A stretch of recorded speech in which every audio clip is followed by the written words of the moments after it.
Hello everyone, welcome back to my channel. আজকের ভিডিওতে তোমাদের সঙ্গে যেটা আমার শেয়ার করা সেটা হলো যে নিজের আগের কলকা দেখে সেম না করে একটু ডিফারেন্ট প্যাটার্ন কিভাবে ক্রিয়েট করব।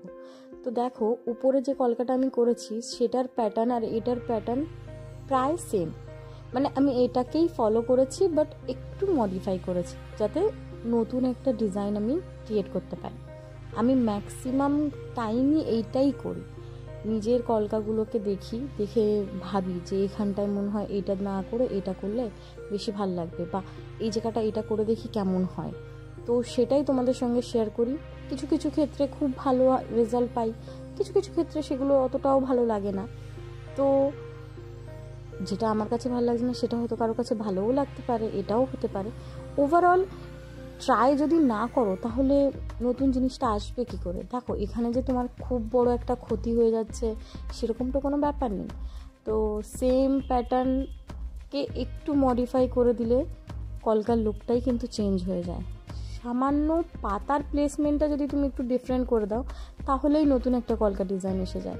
তো সেটাই তোমাদের সঙ্গে শেয়ার করা। দেখো, তোমরা অবশ্যই জানিও তোমাদের কেমন লাগলো, আর এইভাবে তোমরা কখনো ট্রাই করেছো কিনা সেটাও কমেন্ট বক্সে জানিও।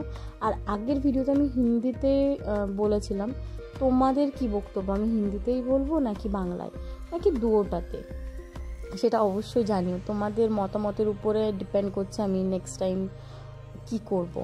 আর আজকে দেখো আমি কালার কিভাবে ব্রাশে নিই, বা তোমরা যারা বুঝতে পারো না কিভাবে কালার তুলিতে এক্সেস হয়ে যাচ্ছে বা ঠিকঠাকভাবে কিভাবে কালারটা নেব, তারা একটু এইটা ফলো করতে পারো। দেখো, কিছুই না, আমি কিন্তু র্যান্ডামলি নিই। যখন এক্সট্রা কালার হয়ে যায় সাইডে একটু, মানে কালার নেওয়ার পরে একটু রোল অন করে নেবা।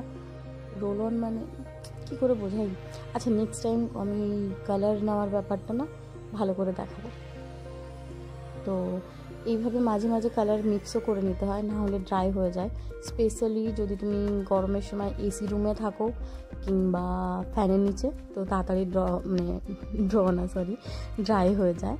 তো সেটা খেয়াল রাখবে। এইভাবে মাঝে মাঝে একটুখানি মিক্স করে নেবে, তাহলে দেখবে কালারটা ইউজ করতে পারছো লাস্ট অবধি। এখানে আমি জাস্ট হোয়াইট দিয়ে ডট হাইলাইট করার পর পাতাগুলোকে হাইলাইট করছি। আমি সবসময় ডটকে আগে হাইলাইট করি, তার রিজন হচ্ছে ডট দেওয়ার সময় কালার বেশি লাগে কিন্তু পাতা করার সময় কালারটা কম লাগে।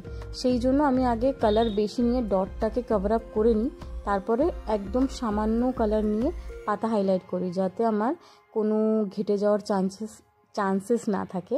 তো এটা হলো final look. Please like, share and subscribe my channel, and thanks for watching.